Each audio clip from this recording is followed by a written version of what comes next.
À Kananga, 2 candidates gouverneurs se sont présentées devant les élus pour faire valoir leur programme. L'une d'entre elles mise sur l'économie et l'autre, Astrid Madia, promet de mieux s'entourer pour en finir avec la pauvreté. Suivez ce reportage de Soleil Toumba.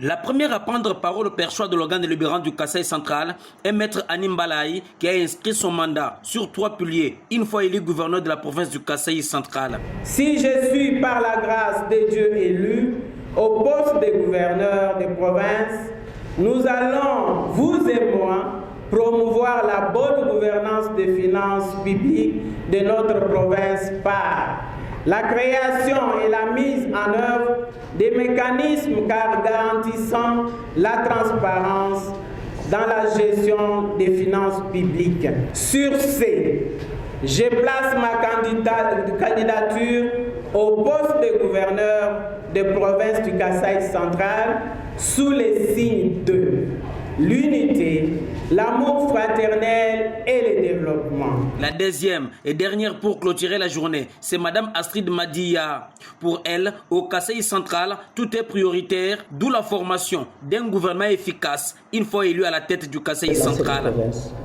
La situation que notre population vit, tout est prioritaire. Et nous sommes vraiment en difficulté pour voir qu'est-ce que nous devons commencer à faire. Mais nous avons pensé que le premier volet ou le premier axe, c'est le volet social. Mais le premier point, c'est l'éradication de la faim et de l'extrême pauvreté. Une fois à la tête de la province du Kasaï central, je mettrai en place un gouvernement auquel il sera assigné la réalisation des projets à impact rapide. Une prestation saluée par les organisations féminines en province. Les 2 premières qui sont passées, personnellement, je suis très fière de ces femmes. Elles sont ambitieuses.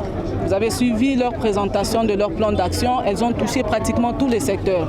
Le secteur social, le secteur de développement économique, le secteur des infrastructures sociales de base, le secteur de finances. Ils ont donné vraiment leur vision par rapport à la gestion de la province. Je pense que c'est une fierté pour les femmes. Il faut ajouter que 9 candidatures sont retenues pour la course gouverneurale, dont 4 femmes.